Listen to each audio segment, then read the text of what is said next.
Sa video nga na to, ituturo ko sa inyo kung paano mag-edit sa cellphone gamit nga po ang ating CapCut application. So, punta na tayo sa CapCut. Gagawin natin, new project lang. Itap nyo lang po yung new project. Ayan. At automatic dadalhin niya po tayo dito sa mga videos na gusto nating i-edit. Yan. Pati sa photos po, pwede rin po tayo mag-add. So, balik tayo sa video. So, ang gagawin natin, mag-add lang po tayo. Itatap nyo lang yung mga videos na gusto nyong i-edit. Katulad po nito.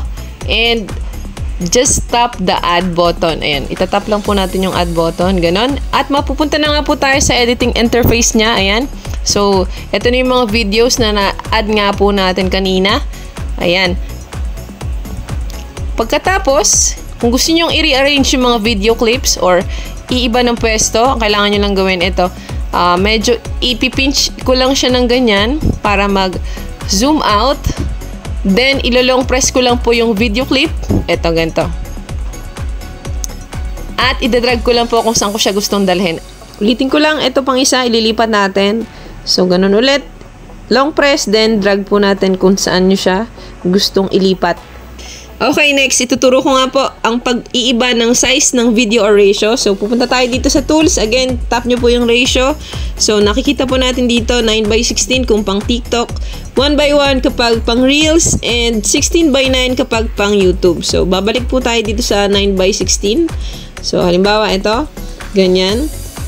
And kapag sure na kayo, itatap nyo lang po yung check button sa baba. O, ayun, ganun lang po kadali mag-iba ng size nga or ratio ng video. Next natin, paano mag-add ng video or photo nga sa mga gusto pa nating i-edit. So, itatap nyo lang po itong plus button sa side. At babalik nga po tayo tulad ng kanina dun sa mga videos natin and photo. So, scroll down natin ito. Yun. Itatap nyo lang po yung add at mapupunta na yung video na gusto nating i-add dun sa kanyang editing interface. Ngayon naman, ituturo ko nga kung paano nga mag-trim or cut naman ng video. So, halimbawa, may mga gusto ko yung i-delete sa part ng video. Ito lang, itatap nyo po yung video clip and then split. At yung part na gusto nyo i-delete, ayan, itatap nyo lang, then hanapin nyo lang po yung delete sa tools yun. So, kung gusto nyo naman na nasa gitna po yung gusto nyong alisin, ganun lang, i-scroll nyo lang sa part na gusto nyo ngang i-delete, then itatap yung video, split, tapos sa part na gusto pa rin yung alisin, then split again, and ito, i-wide ko lang siya guys para makita nyo yung aalisin natin. Tap nyo lang yung aalisin nyo, tapos delete, tap, delete. So, ganun lang po kadali. Ayan, diba? Nawala na yung part na gusto nyo alisin.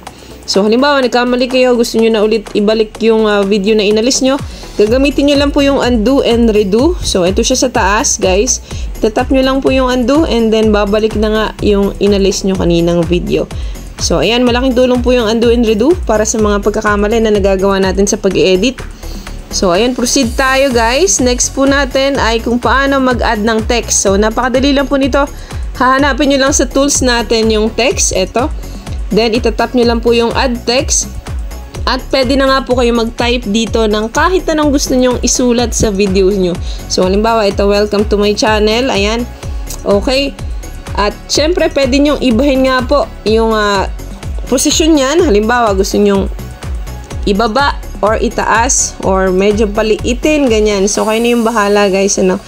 Okay. So, gagawin ko ngayon ay papalitin ko siyang ganyan. Medyo isa side. So, ito lang po yung control lang dito lang sa may side. So, ngayon, itatap ko yung pencil icon para naman ibahin yung font niya. Ito, napakadami pong built-in kasi na font ni CapCut nga, ano. I-scroll nyo lang yan, makikita nyo na. So, kayo na po yung bahalang pumili niyan. And, syempre, sa effects, sa style, madami rin po kayong pagpipilian.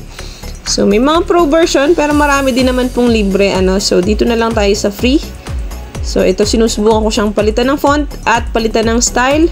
So, ito gusto ko kulay pula siya. So, ayan. So, nakita nyo po, nag-iba na yung kulay niya, diba? Okay, so dito sa size, ayan, pwede nyo po yung palakihin nga.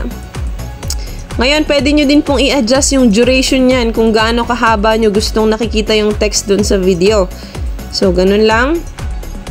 Next po natin, paglalagay naman ng background music or sound effects naman. So, ang pupuntahan po natin dito ngayon ay audio, tapos sounds. Itatap nyo po yung sounds. At meron na rin po silang mga built-in na music dito kung gusto nyong gamitin. Ano? So, ito po, nakikita natin, TikTok original sounds po ang mga nakalagay dito halos sa CapCut kasi iisa nga po yung gumawa ng TikTok and CapCut. So, ito, ayan, scroll ko lang para makita natin yung mga built-in niyang music. So, ingat-ingat lang po sa paggamit, baka makapiright tayo. Pero kung gusto niyo naman na gamitin yung naka-built-in na sa phone nyo, from device, itatap nyo lang yung folder na to. Then, itong from device at makikita nyo na nga yung mga nakasave sa inyo na music. So, ito, pumili po ako dyan ng nakasave na music sa akin. So, ina-adjust ko lang po. Kung paano naman po pahinain, ito, punta lang tayo sa music then yung volume po, makikita nyo dun sa tools natin. Kung pang background music, syempre dapat mas mahina siya para marinig yung mga salita or mga sinasabi nyo nga po sa video. So, ayan. Kung gusto nyo naman na hindi lahat malagyan ng background music, pwede rin po. Tatap nyo lang po yung video clip, yung music. Itatap nyo lang yung music, ayan. And then, split. At ganun po, i-delete lang natin yung part na gusto nyong mawala. So, ayun, ganun lang po kadali. Pwede rin po tayo dito mag-record. Ayan, as you can see, pwede tayong mag-voice over. Then, ngayon naman, stickers. Pag-usapan natin ng stickers. Kung paano maglagay ng stickers, syempre sa tools po tayo pupunta. Ayan, itap nyo lang po yung stickers at makikita nyo na nga ang sobrang dami dito naka-built-in na po na stickers ng CapCut. Kayo na po yung bahalang magsawa dyan. Ganyang kadami, guys. Okay, diba? Ang cute po nila. Ayan. So, subukan natin maglagay itong puso. At ito, pwede nyo po siyang i-adjust katulad ng text kung saan nyo gustong ilagay. Gaano kalaki, pwede nyo pong gawin yan. Kung gaano kahaba yung sticker, duration, pwede rin po. Next po natin ay ang paglalagay nga ng overlay, meaning yung video inside the video. So, itatap nyo lang po yung overlay, tapos add overlay, at mag-add nga po tayo ng video dun sa main video natin. Okay, so dun sa A-roll, ang tawag po kasi dito sa video na ina-add pa natin ay B-roll. So, ito, i-add ko lang po ito. Tap add, at makikita nyo, mapapatungan niya nga yung unang video. Ayan. So, syempre, pagka ganyan, medyo gusto ko siyang paliitin. Okay, pwede po rin yung i-resize. Ganyan, ibahin ng pwesto. Pwede rin po. So, dito ko na lang siya sa side ilalagay. At ito, makikita nyo. I-play lang natin para makita nyo yung kinalabasan, diba? So, ayan na po. Ganun lang kasimple yung paglalagay nga ng video to video. Picture in picture, pwede rin po. Tapos, ngayon naman, filters yung pag-uusapan natin. Ituturo ko sa inyo ang paglalagay ng filters. Punta lang po sa tools, ganun ulit. Itatap nyo yung filters. So, yung filters po, pwede nyo kasi siyang gamitin pang iba ng vibe. Like, parang mag-iiba yung color niya, ganyan. Ito. Makikita nyo, marami ditong style. Kayo na lang po yung bahalang mamili. So, ito. Pwede siyang black and white, ganyan. Pwede nyong gawin. So, pwede nyong i-adjust yung intensity ng napili nyo nga pong filter. So, ito halimbawa. Okay. Pwede din po nyong i-adjust dito yung brightness, contrast. Pwede rin po. So, kayo na yung bahalang maglaro dito ng video nyo. So, ito yung kinalabasan ng ginawa ko nga dun sa video. Naging mas makulay siya kumpara kanina. Tapos naman, transitions naman yung ituturo ko ngayon. So, nakikita nyo itong square na to sa gitna ng mga video clips, yung hati-hati.